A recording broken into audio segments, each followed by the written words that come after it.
सुबह 10 बजे से लेकर 11 बजे के बीच में उपस्थित हूँ आप सबके सामने। आज इनकी कुंडली लेकर के आया हूँ। इनका नाम है राधे कृष्णा। ये हैं दिल्ली से और इनके सवाल माता पिता का स्वास्थ्य कैसा रहने वाला है, विवाह का योग कैसा है, पत्नी के साथ मतभेद तो नहीं होंगे, वैसे सबके होते हैं। आज के लिए ये बहुत सामान्य सा सवाल है और आप ये अपेक्षा भी नहीं रख सकते कि ऐसा नहीं होगा। तो ये एक सामान्य सी बात है। आर्थिक उन्नति कैसी है, इसके बाद समाज के लिए कुछ कर पाऊंगा कि नहीं, जो छोटे और गरीब या निचले तबके के लोग हैं उनके लिए इनके दिमाग में बातें आती हैं। ये जानेंगे कि ऐसा क्यों होता है कि कोई भी व्यक्ति सामान्यतया निचले वर्ग के बारे में ज़्यादा विचार करता है, लोगों को आर्थिक मदद देना चाहता है, ऐसा क्यों होता है। यहीं पे आपको उत्तर दे देता हूँ। अगर आप कुंभ लग्न के हैं तो समाज का जो निचला तबका है वो आपका ध्यान बार बार आकृष्ट करता है। लग्न कुंभ का मतलब यहाँ पे आपकी कुंडली, आपका डेट ऑफ बर्थ, टाइम और प्लेस डालने के बाद आपकी जो स्थिति बनेगी, अगर कुंडली में 11 नंबर की यहाँ बनती है, इसका मतलब है कि व्यक्ति बदला लेने में माहिर, अपने काम में मशगूल रहने वाला, धनी होता है, विधर्मी नहीं होता, धनवान होता है, कुलीन होता है, पोषक होता है, निरंतर स्थिति बदलने वाला होता है, प्रभावकारी होता है, लंबे छरहरे बदन का होता है, समाज के निचले तबके को लेकर के हमेशा ही चिंतित और व्यथित होने वाला होता है, किसी को भी अच्छा ज्ञान देने वाला होता है और कई बार धार्मिक तो होता है पर बहुत ज़्यादा तल्लीन नहीं होता। इसका अपना दर्शन अलग होता है। जैसे आप अगर देखें तो जीवन के जीने का तरीका इनका अलग हो और जिस दृष्टिकोण से सारी चीज़ें देखी जाती हैं अन्य किसी लग्न के व्यक्ति के द्वारा, ये व्यक्ति हो सकता है कि अलग तरीके का व्यक्तित्व लेकर के समाज में स्थापित हो।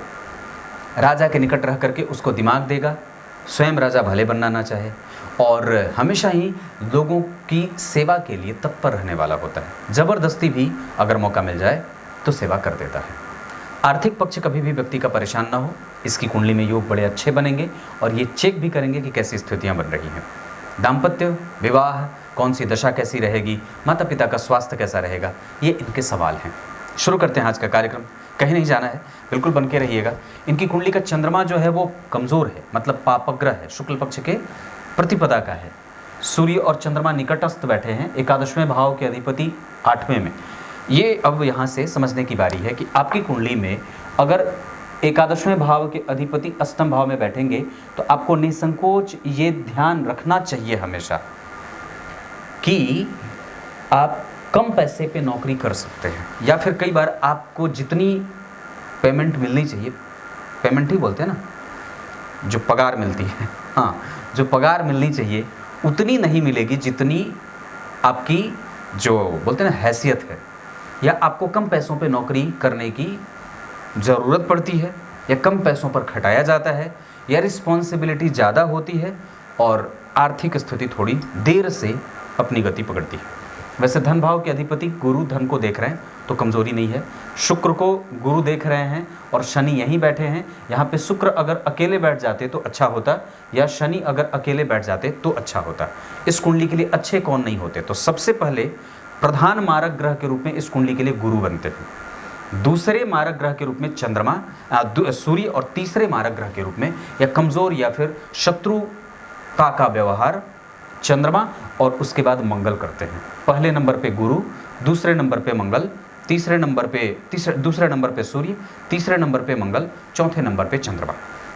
4 ग्रह कुंभ लग्न की कुंडली में जब भी इनकी दशाएं चलेंगी तो व्यक्ति को सावधान, सतर्क, आर्थिक परिदृश्यों का अवलोकन करके खर्च करना और माता और पिता के स्वास्थ्य का ख्याल रखना, साथ ही साथ अपने दाम्पत्य को भी किस तरीके से संभालना है, इस पर विचार करना होगा। ये 4 दशाएं। संतान उत्पत्ति में बाधाएं देखी जा रही हैं, इस वजह से कुंडली मिलाकर के विवाह करें। आप अगर विवाह कभी भी करना होगा तो मकर लग्न, मेष लग्न, मिथुन लग्न, तुला लग्न या यही राशियाँ, इसके अतिरिक्त धनु लग्न या धनु राशि, इन जातिकाओं से विवाह किया जा सकता है। दिशा विवाह के लिए उत्तर पश्चिम अच्छा रहेगा। नक्षत्र श्रवण अच्छा है और आप मूल नक्षत्र में जन्मे हैं, इस वजह से धीरे धीरे आपका काम होगा। और जीवन में जो कुंभ लग्न वाले होते हैं उनके जीवन में उठापटक रैंडम होता है, मतलब आकस्मिक धन लाभ और आकस्मिक जो है वो धन हानि ये बना रहता है, और ये जीवन का अंग होगा।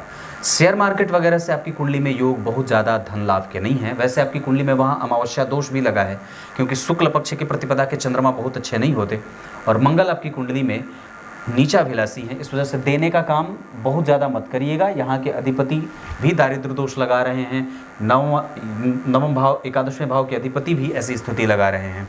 पेट आपका कमज़ोर हो सकता है, इसका ध्यान रखना होगा।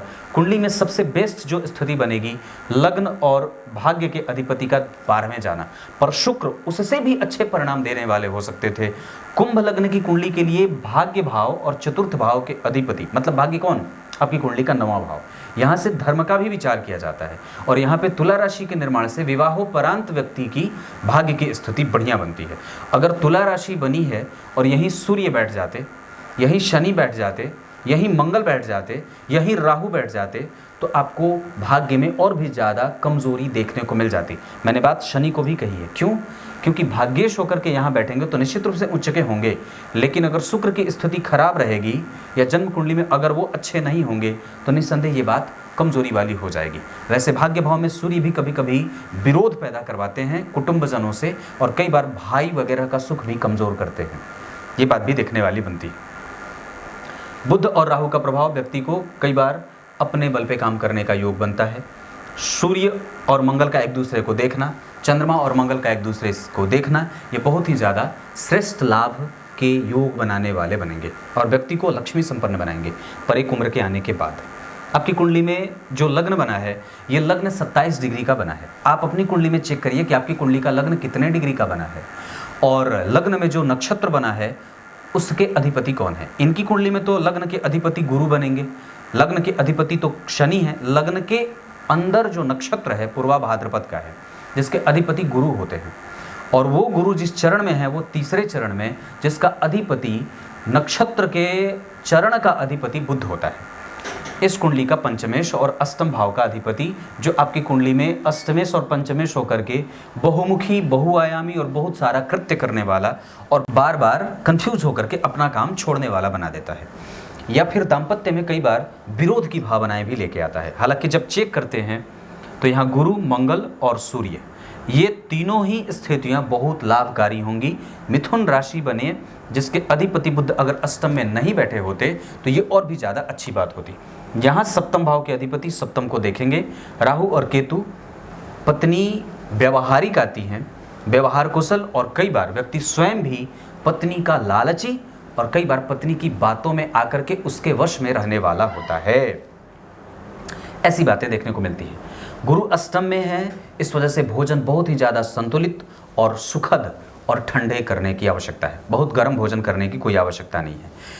आपकी कुंडली में सूर्य और चंद्रमा दोनों मूल के हैं और वस्तुतः चंद्रमा के पास बल है पर कमज़ोर। सूर्य जो है वो अभी बढ़ रहे हैं और चंद्रमा बढ़ के बैठे हैं। ऐसी अवस्था में लाभ तो मिल जाए पर विलंब के बाद, देर से। और आपकी कुंडली में ऋण वगैरह के योग भी बने हैं। हालांकि आप एक बात मैं समझता हूं कि आपकी कुंडली में दूर जाने, आप कुंभ लग्न के हैं, केंद्र में जो राशियां बनी हैं और राहु केतु का जो प्रभाव आ रहा है, इसका अर्थ होगा अगर आपकी भी कुंडली में कुंभ राशि का लग्न बना हो और राहु केतु ऐसी स्थिति में बैठे हों, मतलब वृश्चिक के राहु और वृषभ के केतु, तो आपको अपने जन्म स्थान को त्याग करके दूर जाने की आवश्यकता है। अगर आप शहर में निवास कर रहे हैं तो कहीं जाने की कोई आवश्यकता नहीं है, और अगर आप ग्रामीण क्षेत्र में निवास कर रहे हैं तो निश्चित रूप से आपको यकीनन दूर जाना ही पड़ेगा। और बुध की दशा में, शुक्र की दशा में, शनि की दशा में व्यक्ति का लाभ बहुत ज़्यादा होता है और वो धन भी प्राप्त करता है। मतलब आपको ये बात कह दूं तो वस्तुतः आपकी कुंडली में लाभ के योग हैं, क्योंकि 11वें भाव के चंद्रमा कभी भी खराब नहीं होते। ये बात हमेशा याद रखिएगा। किसी भी स्थिति में 11वें के चंद्रमा, लग्न के चंद्रमा, धन भाव के चंद्रमा, तृतीय भाव के चंद्रमा, पंचम भाव के चंद्रमा, नवम भाव के चंद्रमा, 11वें के चंद्रमा कभी कमजोर परिणाम नहीं देते। हाँ, वो अपना परिणाम और भी ज़्यादा तेज और प्रखरता से कब दे सकते हैं, जब वो अमावस्या दोष से पीड़ित ना हो, जब उनके पास पक्ष का बल मिल रहा हो और उस पर कोई शुभ ग्रह बैठा हो उनके साथ। तो यहाँ पे मारक ग्रह के साथ बैठे हैं और खुद भी बहुत अच्छे नहीं होते। विचार करिए तो जन्म कुंडली के 6वें और 7वें भाव के अधिपति जो इस कुंडली के लिए बहुत अच्छे बिल्कुल भी नहीं होते, वो एक साथ बैठ करके पंचम भाव को देख रहे हैं, जहां जन्म कुंडली का पंचमेश खुद जो है वो जन्म कुंडली में राहु के साथ और वृश्चिक राशि में बैठ करके आपको गले का रोगी और कई बार पेट से संबंधित समस्या देने के अतिरिक्त नाभि का क्षेत्र प्रभावित करेगा और कई तरीके से ऑपरेट करने का योग बना देगा। ज्योतिष शास्त्र जो है इसकी उपादेयता इस बात पे ये इसलिए बढ़ जाती है क्योंकि ये वो है जो मार्केश की दशा अगर चले, मतलब सूर्य की या चंद्रमा की या गुरु की या फिर मंगल की, तो हमें ऑपरेशन न झेलना पड़े, हमें नुकसान न होना पड़े, नुकसान में न जाना पड़े। इस वजह से हम सतर्क हो जाएंगे और यात्रा करने से पहले एक अच्छे से ड्राइवर को ढूंढ के निकालेंगे। आप नौसिखिया नहीं हो सकते, रिस्क नहीं ले सकते, बुद्धिमानी से निर्णय लेने वाले होंगे, जल्दबाजी में निर्णय नहीं ले सकते। ये चीज़ें आपको मारक ग्रहों की दशा में ध्यान रखने की है कि मतलब मैं जो है वो जो इन्वेस्ट कर रहा हूँ, जो धन मैं किसी को दे रहा हूँ, चंद्रमा की दशा में किसी को दिया गया धन प्राप्त ना हो, ऋण दोष लग जाए। और कई बार तो व्यक्ति की कुंडली में बुध की दशा बहुत अच्छी परिणाम देने वाली हो जाएगी, जहाँ व्यक्ति बिल्कुल ही सतह से गिर करके ऊपर उठ जाता है। अंतर प्रत्यंतर में भी ये बात होगी, 2025 के 9वें महीने में ऐसा कुछ हो सकता है। और स्वास्थ्य माता जी का थोड़ा कमज़ोर होगा क्योंकि चतुर्थ भाव के अधिपति शुक्र 12वें शनि के साथ बैठे हैं, तो आपके प्रतिबिंब में और बिंब में उनका प्रभाव दिखेगा। उठना बैठना चलना विचार व्यवहार, माता को लेकर के निकटता ज़्यादा हो, पर कलह का वातावरण और माता जी को कोई ना कोई दवाइयाँ अवश्य चलती रहती हैं। आपकी कुंडली के आधार पर बुध जो है वो ज्येष्ठा में आपको बहुत ज़्यादा तार्किक और कई बार ऐसा बना देता है।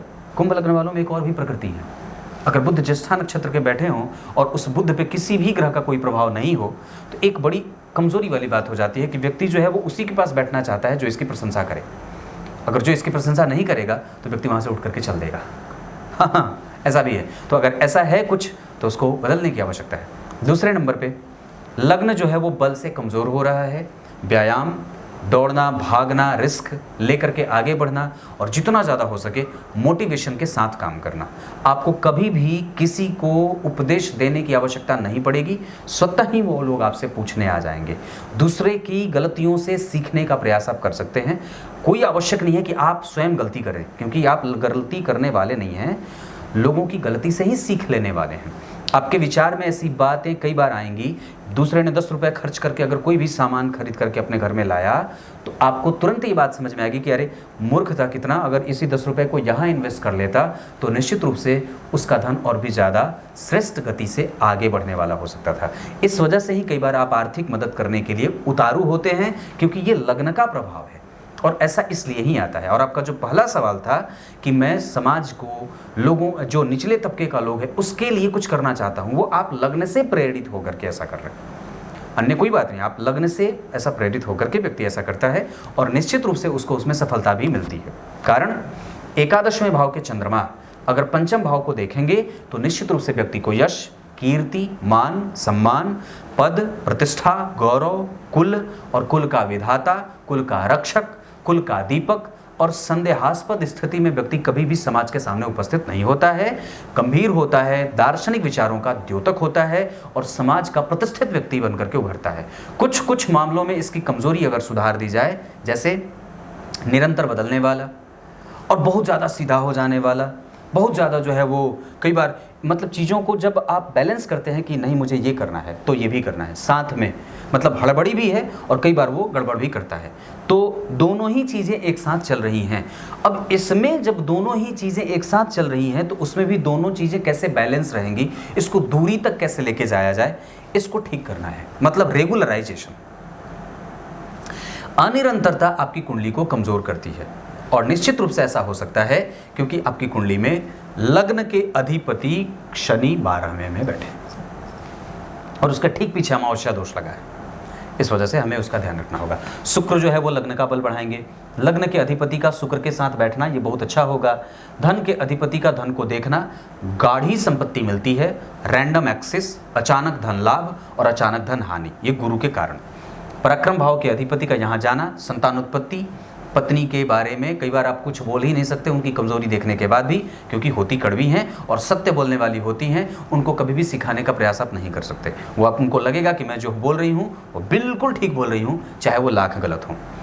चतुर्थ भाव के अधिपति जन्म कुंडली में 12 में, माता का स्वास्थ्य कमजोर, लेकिन माता से लाभ मिलता है और उनके पीछे धन भी खर्च होता रहता है।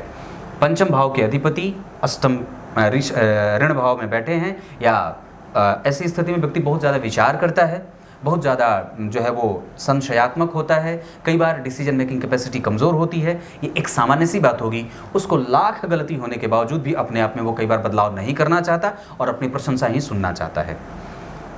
इस भाव की स्थिति बहुत अच्छी होगी। ऐसे शनि की दृष्टि यहाँ के लिए बहुत अच्छी नहीं है, यहाँ के लिए भी बहुत अच्छी नहीं है, यहाँ के लिए अच्छी है। इस वजह से व्यक्ति के पास जब शनि की दशा आएगी तो उसका वैराग्य बढ़ेगा, उसका नखड़ा जो है वो, उसका नखरे जो होते हैं ना, जैसे क्या बोलते हैं, उसके नखड़े बढ़ जाएं, वो नखरे करने वाला हो जाता है। चतुर्थ के छठवें भाव के अधिपति, वस्तुतः ये जो स्थिति बुध की बनी है, ये बहुत अच्छी बनी है, लेकिन कुछ मामलों में थोड़ी कमज़ोर। अगर गुरु यहाँ नहीं बैठे होते, गुरु अगर यहीं बैठ जाते या यहीं बैठ जाते या लग्न में भी बैठ जाते तो थोड़े अच्छे होते। वस्तुतः ये आपको थोड़े से पित्त रोगी बना रहे हैं। पित्त और वात के साथ कफ जनित समस्या भी जो होती हैं वो चीज़ें होती हैं, क्योंकि बुध के साथ राहु का प्रभाव ऐसा कर सकता है।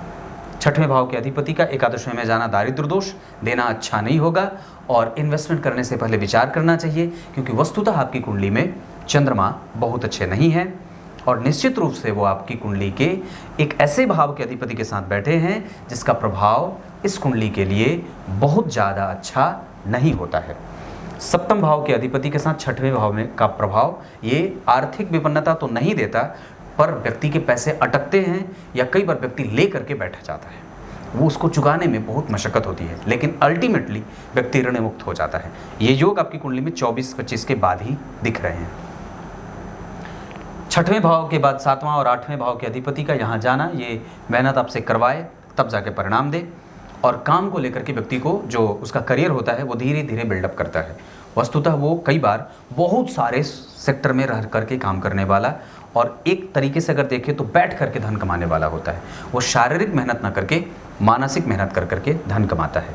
बुद्धि उसकी प्रखर होती है, ज्ञानी होता है और बुद्धि चला करके धन कमाता है।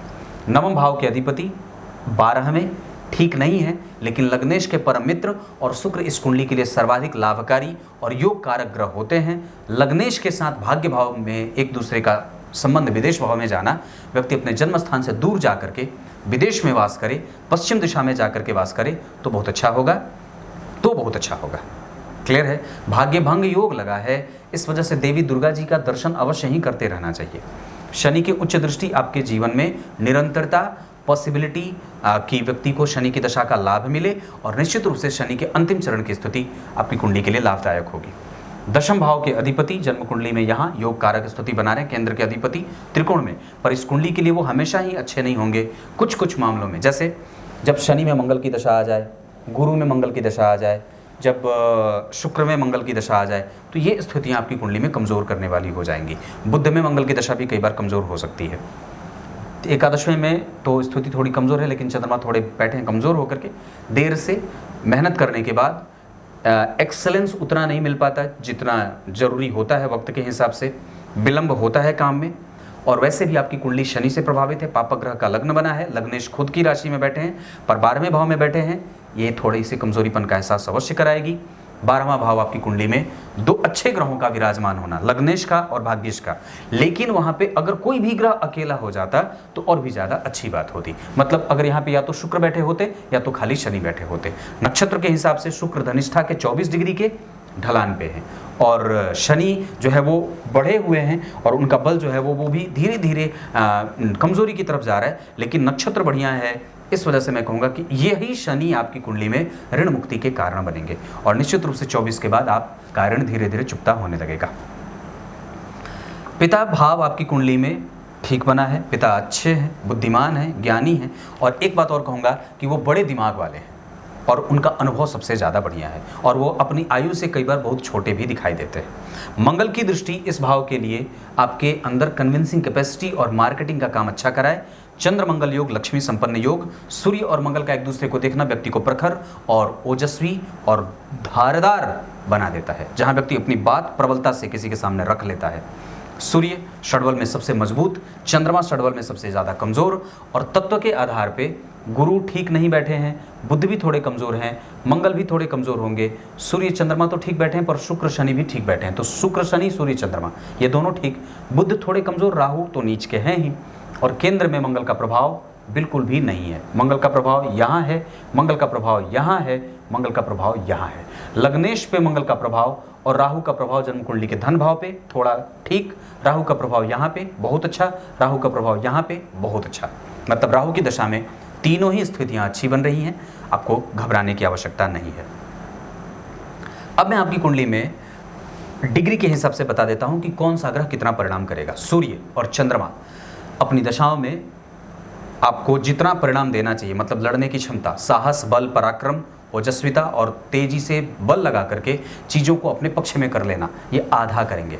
आधा पक्ष में है, आधा विपक्ष में है, ये दोनों ही ग्रह।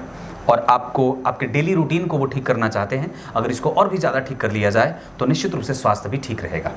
मंगल कमज़ोर है, इस वजह से प्रतिरोधक क्षमता, साहस और चीज़ों को धकेल करके अपने प्रभाव में और खींच करके अपने प्रभाव में लाने का बल कमज़ोर हो रहा है। संतान से विलंब, संतान ऑपरेशन से, या व्यक्ति स्वयं भी थोड़ा उत्साहहीन सा बना रहता है। बुध जन्म कुंडली में और गुरु अनुभव देंगे, और इनकी दशा में आपको सीखने की आवश्यकता होगी, एक्सपीरियंस गेन करिएगा। गुरु के बाद शुक्र और शनि में शनि भी आपको सिखाते हुए जाएंगे। और ये जो ग्रह हैं आपकी कुंडली में, जैसे सूर्य, चंद्रमा, गुरु और शुक्र, शनि, ये सब आपको कुछ न कुछ देते हुए ही जाएंगे, लेकर के नहीं जाएंगे। राहु और केतु की दशाएं आपके जीवन में 25% के साथ पक्ष में रहेंगी। वैसे आप डायनेमिक हैं, बदलाव आपको पसंद है, और ग्रह 1, 2, 3, 4, 5 तो फंस जाना, उलझ जाना आपकी नियति बन चुकी है। अगर हो सके तो जितना जल्दी जल्दी बदलाव करेंगे उतना ही बढ़िया रहेगा। अब आपको मैं आपकी कुंडली में कमज़ोर और भी मजबूत चीज़ें बता देता हूँ। बल के आधार पर आपकी कुंडली में जिस तरीके से मैं देख रहा हूँ, सूर्य के पास पक्ष का बल है, क्योंकि आपकी कुंडली जो पंचांग की बनी है उसके आधार पर देखिए विचार करते हैं। आपका जो पंचांग बना है उसमें सूर्य जो हैं वो उत्तरायण के हैं, और आपकी कुंडली में जो जन्म है उत्तरायण दक्षिणायन में से, आपका प्रभाव जो है वो गौर करिए तो शुक्ल प्रतिपदा का है। तो शुक्ल प्रतिपदा के चंद्रमा जो होते हैं वो पापक हो जाते हैं, और जन्म गुरुवार के होने से गंभीरता का प्रभाव ज़्यादा बढ़ेगा। अब एक चीज़ और भी यहाँ पे होगी, आपका जन्म किस्तुघ्नकरण और वृद्धि योग में है। ऐसी अवस्था में व्यक्ति जो होता है वो नीचे से सदैव ऊपर बढ़ने का प्रयास करता है, और कम से कम 46वें वर्ष के बाद और भी उसके जीवन में अत्यधिक लाभ के संकेत मिलते हैं। क्षत्रिय वर्ण और राक्षस गण से होने के कारण आपका प्रभाव हमेशा ही प्रबलता से लोगों को दिखेगा, और आपसे लोगों का प्रभाव झेला भी नहीं जाएगा। ऐसा भी कई बार होगा, और आप में तेज़ और तीव्रता इतनी होगी कि कई बार अगर आप उसको बैलेंस कर दें तो उसको और भी ज़्यादा मजबूती से बनाया जा सकता है। लेकिन ये मंगल नीचा विलासी हो रहे हैं, ये थोड़ी बहुत गड़बड़ी भी पैदा करेंगे। अब मैं आपकी कुंडली में धन की स्थिति को बता देता हूँ। मंगल का प्रभाव आपकी कुंडली के लिए धनदायक होगा, लेकिन बाकी के जितने ग्रह हैं वो आपके कुंडली में निश्चित रूप से अगर विचार करें तो थोड़े बहुत मेहनत करने के बाद, मतलब इस कुंडली में धन की स्थिति है पर आप बैठ करके धन नहीं कमा सकते, दिमाग तो चलाना होगा, और आप कभी भी संतुलित होकर के नहीं रहे। जैसे होता है कि मैं अब बिल्कुल निश्चिंत हूँ, वो भाव थोड़ा देर से आएगा। हो सकता है कि अंतिम तक आपको नौकरी करते रहने की आवश्यकता पड़ जाए, या अंतिम तक आपको अपना काम करते रहने की आवश्यकता पड़ जाए। आपकी कुंडली में यहाँ बुध है, व्यवसाय करना चाहें कर सकते हैं। आपकी कुंडली में यहाँ बुध देख रहे हैं, सूर्य देख रहे हैं, पढ़ा करके, दिमाग दे करके, अकाउंटेंट वगैरह का काम करना, गणना करके काम करना, बोल करके धन कमा लेना, मार्केटिंग वगैरह में घूम घूम करके भी नौकरी अगर करनी हो और का पैसा कमाना हो तो बिल्कुल कर सकते हैं। जन्म स्थान से पश्चिम दिशा का क्षेत्र बहुत अच्छा रहेगा। नक्षत्र बता देता हूँ। आपकी कुंडली में मैंने बताया पुनर्वसु, हस्त, श्रवण, धनिष्ठा, अनुराधा, पूर्वा भाद्रपद और पुष्य के साथ पुनर्वसु पुष्य बता दिया है। रोहिणी भी अच्छी है। ये कुछ नक्षत्र अच्छे होंगे। दिन शुक्रवार और शनिवार का बहुत अच्छा रहेगा। आपकी कुंडली के हिसाब से तारीख 8 अच्छी रहेगी, और दिन मैंने शनिवार और शुक्रवार बताया है।